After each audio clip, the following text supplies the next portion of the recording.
7 amalan berpahala haji. Yang pertama, bertekad untuk berhaji. Karena siapa yang memiliki usur, namun punya tekad kuat dan sudah ada usaha untuk melakukannya, maka ia dicatat seperti melakukannya. Contoh misalnya, ibadah haji.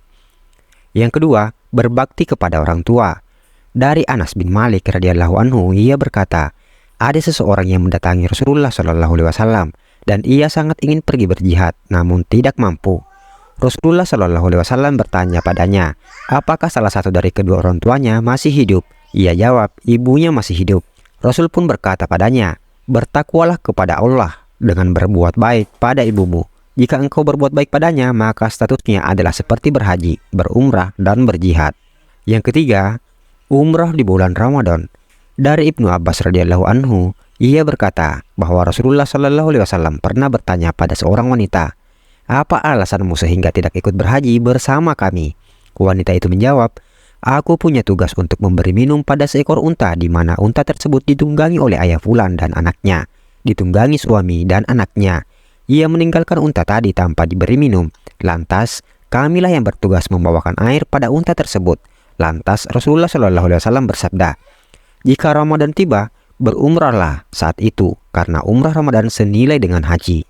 Yang keempat, membaca tasbih, tahmid, dan takbir setelah sholat. Ada orang-orang miskin yang datang menghadap Nabi Shallallahu alaihi wasallam. Mereka berkata, orang-orang kaya itu pergi membawa derajat yang tinggi dan kenikmatan yang kekal. Mereka sholat sebagaimana kami sholat. Mereka puasa sebagaimana kami berpuasa. Namun mereka memiliki kelebihan harta sehingga bisa berhaji, berumrah, berjihad, serta bersedekah. Nabi Shallallahu alaihi wasallam lantas bersabda, maukah kalian aku ajarkan suatu amalan yang dengan amalan tersebut kalian akan mengejar orang yang mendahului kalian dan dengannya dapat terdepan dari orang yang setelah kalian, dan tidak ada seorang pun yang lebih utama daripada kalian kecuali orang yang melakukan hal yang sama seperti yang kalian lakukan. Kalian bertasbih, bertahmid, dan bertakbir di setiap akhir sholat sebanyak 33 kali. Yang kelima, menghadiri majelis ilmu di masjid.